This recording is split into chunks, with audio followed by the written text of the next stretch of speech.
اللهم صل على محمد وعلى آل محمد. بسم الله الرحمن الرحيم. عن ابن عمر رضي الله تعالى عنهما قال: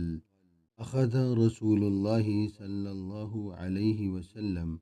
بمنكبي فقال: كن في الدنيا كأنك غريب أو عابر سبيل.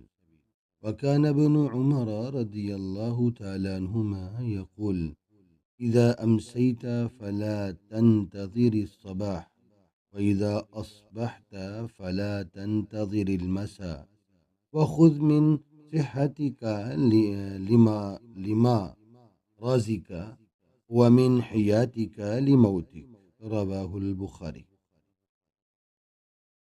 حضرت ابن عمر رضی اللہ تعالیٰ عنہ سے روایت فرماتے ہیں کہ رسول اللہ صلی اللہ علیہ وسلم نے میرا کندھا پکڑا اور فرمایا: تم دنیا میں اس طرح رہو جیسے کوئی راہ گزر یا مسافر رہتا ہے۔ اور حضرت ابن عمر رضی اللہ تعالیٰ عنہ فرمایا کرتے تھے: جب تم شام کرو تو صبح کا انتظار نہ کرو، جب صبح کرو تو شام کا انتظار نہ کرو، اور اپنی تندرستی کے زمانہ میں اپنی بیماری کے لیے اور اپنی زندگی میں اپنی موت کے لیے تیاری کر۔ اس حدیث میں رسول اللہ صلی اللہ علیہ وسلم کے صحابی حضرت عبداللہ ابن عمر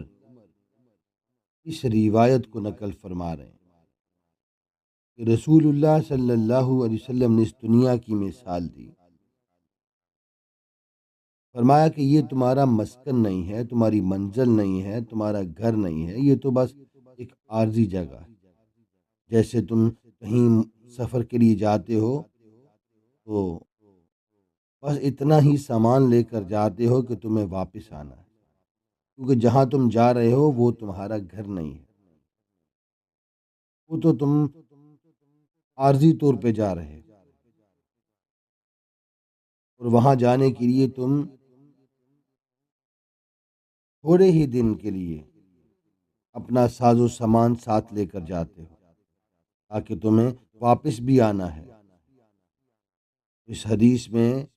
اتنا مشکل نہیں بلکہ بہت آسانی کے ساتھ رسول اللہ صلی اللہ علیہ وسلم نے اپنی امت کو بتایا کہ تم مسافر ہو، بس یہ یاد رکھنا، اور اپنی صحت کے اندر، تندرستی کے اندر جو ہے وہ اس چیز کا لحاظ رکھ لو کہ تم نے بیمار بھی ہونا ہے، اور بیمار ہونے سے پہلے